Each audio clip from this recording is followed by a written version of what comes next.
12 of the one and only Ivan. New box. Something strange is happening. The white-coated woman is back with other humans. They place a large box in the center of the ring. It's ruby-sized. And suddenly, I know why the woman is here. She's here to take Ruby away. Training. The woman leads Ruby to the box. She places an apple inside. "Good girl, Ruby," she says kindly. "Don't be afraid." Ruby inspects the box with her trunk.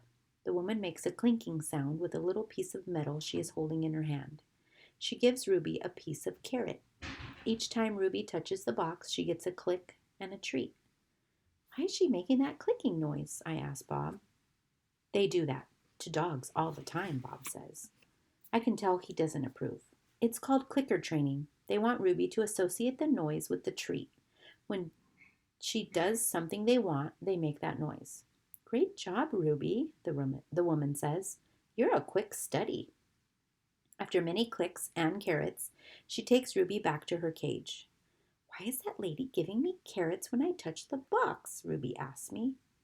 "I think she wants you to go inside," I explain. "But there's nothing inside," Ruby says, "except an apple." "Inside that box," I say, "is the way out." Ruby tilts her head. "I don't get it."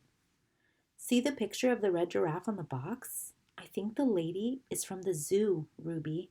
I think she's getting ready to take you there."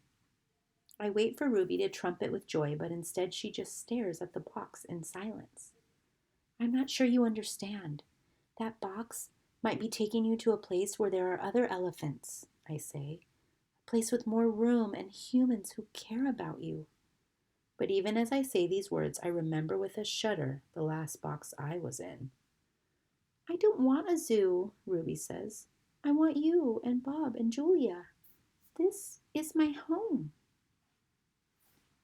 "No, Ruby," I say, "this is your prison." Poking and prodding. The lady comes again. She brings an animal doctor with an awful smell and a dangerous-looking bag. He spends an hour with Ruby, poking and prodding. He looks at her eyes, her feet, her trunk. When he's done with Ruby, he enters my cage. I wish I could hide under Not Tag like Bob. Instead, I do a nice, loud chest beat, and after a moment, the doctor retreats. "We're going to need to put this one under," he says. I'm not quite sure what he means, but I strut around my cage, feeling victorious anyway. No painting. No one asked me to paint today. No one asks Ruby to perform. There are no shows. No visitors, unless you count the protesters. Max stays in his office all day. More boxes. I wake up from a long morning nap. Bob is on my belly, but he isn't asleep. He's watching the ring where 4 men are placing a large metal box. It's me-sized. "What's that?" I ask, still blurry from sleep. Bob nuzzles my chin. "I believe that box is for you, my friend." I'm not sure what he means, me. "They brought in a bunch of boxes while you were sleeping. Looks to me like they're taking the whole lot of you," he says casually, licking a paw. Even Thelma. "Taking?" I repeat. "Taking us where?" "Well, some to the zoo, probably. Others to an animal shelter where humans will try to find them homes." Bob shakes himself. "So, I guess all good things must come to an end, huh?" His voice is bright, but his eyes are far away and sad. "I'm going to miss your stomach, big guy." Bob shuts his eyes. He makes an odd noise in his throat. "But what about you?" I ask. I can't tell if Bob's just pretending to sleep, but he doesn't answer. I gaze at the huge shadowy box, and suddenly I understand how Ruby feels. I don't want to go into that box. The last time I was in a box, my sister died. Goodbye. When George and Julia come that night, George doesn't get his mop or his broom. He gathers up his tools and belongings while Julia runs to my cage. "This is my last night, Ivan," she says, and she presses her palm to the glass. "Mac fired my dad." Tears slip down her cheeks. "But the zoo lady said maybe they'll have an opening there in a while, cleaning cages and stuff." I walk to the glass that separates us. I put my hand where Julia's is, palm to palm, finger to finger. My hand is bigger, but they're not so very different. I'm going to miss you, Julia says, and Ruby and Bob. But this is a good thing, really it is. You deserve a different life. I stare into her dark eyes and wish I had words for her. Sniffling, she goes to Ruby's cage. Have a good life, Ruby, she says. Ruby makes a little rumbling sound. She puts her trunk between the bars and touches Julia's shoulder. Where's Bob, anyway? Julia asks. She looks around under tables in my cage by the trash can. Dad, she calls, have you seen Bob? Bob? Nope, George says. Julia's brow wrinkles. What's going to happen to him, Dad? What if Max shuts down the whole mall? He says he's going to try to keep it open without the animals, George says. He stuffs his hands in his pockets. I'm worried about Bob, too.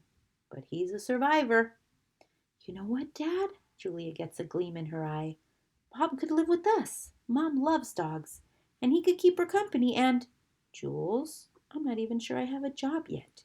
I may not even be able to feed you, let alone some mutt. My dog walking money? Sorry, Jules. Julia nods. I understand. She starts to leave, then runs back to my cage. I almost forgot. This is for you, Ivan. She slips a piece of paper into my cage. It's a drawing of Ruby and me. We're eating yogurt raisins. Ruby is playing with another baby elephant, and I'm holding hands with a lovely gorilla. She has red lips and a flower in her hair. I look, as I always do in Julia's pictures, like an elegant fellow, but something is different about this drawing. In this picture, I am smiling.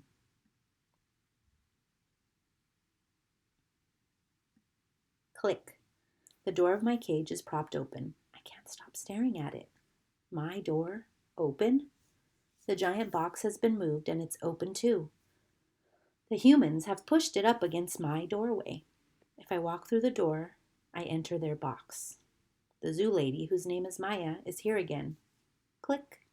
Yogurt raisin. Click. Tiny marshmallow. Click. Ripe papaya. Click. Apple slice. Hour after hour, click after click. I look over at Ruby. She waits to see what I will do. I touch the box. I sniff the dark interior where a ripe mango awaits. Click, click, click. I have to do it. Ruby is watching me from between the bars of her cage, and this box is the way out. I step inside. An idea. After I leave the box and step into my cage, I get an idea. A good one. I tell Bob he can sneak into my box with me and live at the zoo. Have you forgotten? I'm a wild beast, Ivan, he says, sniffing the floor for crumbs. I am untamed, undaunted. Bob samples a piece of celery and spits it out. Besides, they'd notice. Humans are dumb, but they're not that dumb. Respect. Ivan, Ruby says, do you think the other elephants will like me? I think they'll love you, Ruby. You'll be part of their family. Do you think the other gorillas will like you? Ruby asks. I'm a silverback, Ruby, a leader. I pull back my shoulders and hold my head high. They don't have to like me. They have to respect me. Even as I tell her this, I wonder if I can ever command their respect. I haven't had much practice being a real gorilla, much less a silverback. Do you think the other elephants will know any jokes? If they don't, I tell her, you can teach them. Ruby flaps her ears. She flicks her tail. You know what, Ivan? What? I ask. I think I'm going to go in the box tomorrow. I gaze at her fondly. I think that's a good idea. And I think Stella would have agreed. Do you think the other elephants will know how to play tag? I love tag. Me too, I say, and think of my nimble sister racing through the brush, always just out of my reach. Photo. Late at night, Mac opens my cage.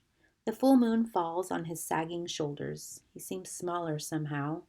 Bob, instantly alert, leaps off my stomach and dives under knot tag. Don't bother hiding, dog, Max says. I know you sleep in here. Max settles onto my tire swing. Might as well stay one more night. Your buddy's leaving tomorrow. Tomorrow? My stomach drops. I'm not ready. I need more time. I haven't said my goodbyes. I haven't thought this through. Mac pulls a small photo out of his shirt pocket. It's me when I was young. Mac and I are in the front seat of his convertible. I'm wearing a baseball cap and eating an ice cream cone. I was a handsome lad, but I have to admit I look ridiculous. Nothing like a real gorilla. We had some laughs, didn't we, Guy? Max says. Remember when we went on that roller coaster? Or that time I tried to teach you to play basketball? Max shakes his head, chuckling. You had a lousy jump shot. He stands, sighs, looks around. He puts the photo back in his pocket. I'm going to miss you, Ivan, he says. And then he leaves. He doesn't look back. Leaving. Early in the morning, Maya arrives with many other humans. Some have white coats, some have rustling papers. They are hushed, busy, determined. Ruby enters her box first. I'm scared, Ivan, she calls from inside the box. I don't want to leave you. A part of me doesn't want her to leave either, but I know I can't tell her that. Think of all the amazing stories you can share with your new family, I say. Ruby falls silent. I'll tell them your elephant joke, she says after a long pause. The one about the refrigerator. I bet they'd like that. And be sure to tell them about Bob and Julia and me. I clear my throat. And Stella. I'll remember everyone, Ruby says, especially you. Before I can say any more, they roll her cage out to a waiting truck. It's my turn. Bob is hiding in a corner behind my pool. The humans don't even notice him. While they're busy making sure my box is ready, Bob sneaks over. He licks my chin just in case there are any leftovers. You, I whisper, you are the one and only Bob. I reach for Knot Tag. She has a limp rag without her stuffing. Dribbles of paint cover her fur. I hold her out to Bob. He tilts his head, confused. To help you sleep, I say. Bob takes her in his teeth and slips away.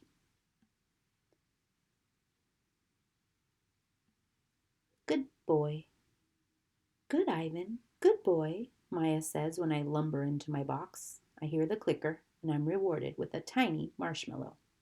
When I'm settled, Maya gives me a sweet drink that tastes of mango and something bitter. My eyelids grow heavy. I want to see what happens next, but I am sleepy, so sleepy. I dream I'm with Tag and we're swinging from vines while Stella watches. The sun slices through the thick ceiling of trees and the breeze tastes like fruit. Moving. My eyes flutter open. The box is moving. I'm in the grumbling belly of some great beast. I fall back asleep. Awakening. I awake to glass and steel. It's a new cage, not unlike my old cage, except that it's much cleaner. Maya's here, and other humans I recognize. Hey there, Ivan, Maya says. He's coming too, guys. I have 3 walls of glass. The 4th wall is a curtain of wooden slats strung together. This doesn't look like the zoos on TV. Where are the other animals? Where are the gorillas? Is this where Ruby ended up?